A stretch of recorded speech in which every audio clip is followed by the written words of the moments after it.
ವಿಧಾನಸೌಧದ ಒಳಗಡೆ ಅಧಿವೇಶನ ನಡಿಬೇಕಾದಂಥ ಸಂದರ್ಭದಲ್ಲಿ ಈ ರಾಜ್ಯದ ಉಪಮುಖ್ಯಮಂತ್ರಿಗಳು ಷಡ್ಯಂತ್ರ ಅಂತಕ್ಕಂಥ ಒಂದು ಪದ ಬಳಕೆಯನ್ನು ಮಾಡ್ತಾರೆ.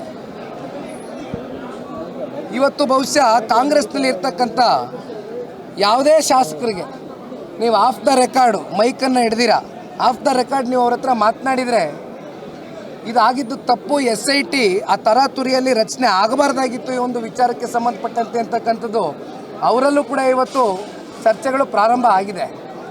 ಏಕೆಂದರೆ SIT ಅಂತಕ್ಕಂಥದ್ದನ್ನ ಇವತ್ತು ಈ ರಾಜ್ಯ ಸರ್ಕಾರ ಯಾವ ಹಂತಕ್ಕೆ ತೆಗೆದುಕೊಂಡು ಹೋಗ್ತಾ ಇದ್ದಾರೆ ಅಂದರೆ, ಯಾರೋ ಒಬ್ಬ ಇಬ್ಬ ವ್ಯಕ್ತಿಗಳು ಕೊಡ್ತಕ್ಕಂಥ ದೂರನ್ನೇ ಗಂಭೀರವಾಗಿ ಪರಿಗಣನೆಗೆ ತಗೊಂಡು ತರಾತುರಿಯಲ್ಲಿ SITಯನ್ನು ರಚನೆ ಮಾಡಿ ಶ್ರೀ ಕ್ಷೇತ್ರದ ಒಂದು ಗೌರವವನ್ನು ಕಳಿತಕ್ಕಂಥ ಒಂದು ಕೆಲಸ ಈ ರಾಜ್ಯ ಸರ್ಕಾರ ಮಾಡಿರ್ತಕ್ಕಂಥದ್ದು ನಿಜಕ್ಕೂ ಕೂಡ ಖಂಡನೀಯ.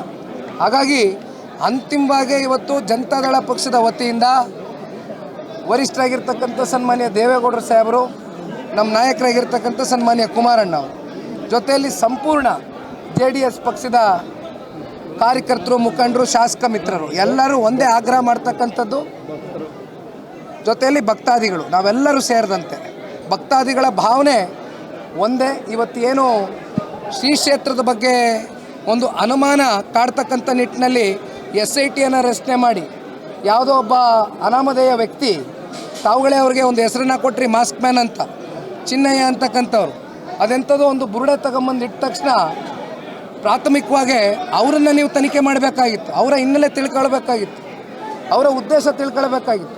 ಆದರೆ ಅದನ್ನು ಮಾಡಲಿಲ್ಲ. 17 ಕಡೆ ಎಲ್ಲೆಲ್ಲೋ ಜಾಗಗಳ ಕರ್ಕೊಂಡೋಗಿ ಡಿಗೌಟ್ ಮಾಡಿಸ್ತಾರೆ, ಅಂತಿಮವಾಗಿ ಏನೂ ಸಿಕ್ಕಲಿಲ್ಲ, ಅವರೇ ಕನ್ಫೆಸ್ ಮಾಡ್ಕೊಳ್ತಾರೆ. ಹಾಗಾಗಿ ಇವೆಲ್ಲವನ್ನು ನೋಡಿದಾಗ ಇದು ಕೇವಲ ಯಾರೋ ಒಬ್ಬ ಇಬ್ಬ 3 ಜನ ವ್ಯಕ್ತಿಗಳು ಇರ್ತಕ್ಕಂಥದ್ದು ಅಷ್ಟೇ ಅಲ್ಲ, ಇದ್ರ ಹಿಂದೆ ಒಂದು ದೊಡ್ಡ ಹುನ್ನಾರ ಇದೆ, ಒಂದು ದೊಡ್ಡ ಮಟ್ಟದ ಆರ್ಗನೈಸೇಷನ್ ಕೆಲಸ ಮಾಡಿದೆ ಅಂತಕ್ಕಂಥದ್ದು ಭಾಳ ಸ್ಪಷ್ಟ. ಮತ್ತೊಂದು ಮಾತು, ಇವತ್ತೇನು ಇಂಟರ್ನ್ಯಾಷನಲ್ ಮೀಡಿಯಾ ಪ್ಲ್ಯಾಟ್ಫಾರ್ಮ್ಗಳಲ್ಲಿ ಮತ್ತು ಯೂಟ್ಯೂಬ್ ಚಾನಲ್ಸು, ಕೆಲವೊಂದಷ್ಟು ಯೂಟ್ಯೂಬ್ ಚಾನಲ್ ಅವ್ರಿಗೆ ಎಲ್ಲಿಂದ ಫಂಡ್ ಬಂತು, ಎಲ್ಲಿಂದ ಈ ರೀತಿ ಶ್ರೀ ಕ್ಷೇತ್ರದ ಬಗ್ಗೆ ಅಪಮಾನ ಆಗ್ತಕ್ಕಂಥ ಒಂದಷ್ಟು ಎಪಿಸೋಡ್ಗಳನ್ನ ಜನ್ರೇಟ್ ಮಾಡಿದ್ರು, ಇವೆಲ್ಲವೂ ಕೂಡ ಪ್ಲಸ್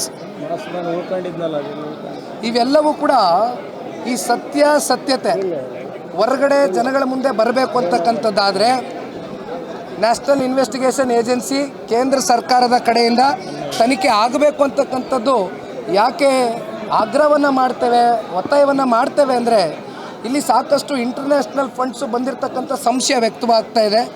ಆ ಹಿನ್ನೆಲೆಯಲ್ಲಿ ಇದಕ್ಕೆ ಒಂದು ತಾರ್ಕಿಕ ಅಂತ್ಯ ಕಾಣಿಸ್ಬೇಕು, ಸತ್ಯ ಗೆಲ್ಲಬೇಕು. ದುಷ್ಟರು ಕೊನೆಗೆ ಮಂಜುನಾಥ ಸ್ವಾಮಿ ಕಣ್ಬಿಟ್ರೆ ಎಂಥ ದುಷ್ಟರು ಕೂಡ ಭಸ್ಮ ಆಗ್ತಕ್ಕಂಥದ್ದನ್ನ ನಾವು ನೋಡಿದ್ದೇವೆ. ಹಾಗಾಗಿ ಅಂತಿಮವಾಗಿ ಸತ್ಯ ಗೆಲ್ಲಬೇಕು, ಗೆಲ್ಲುತ್ತೆ.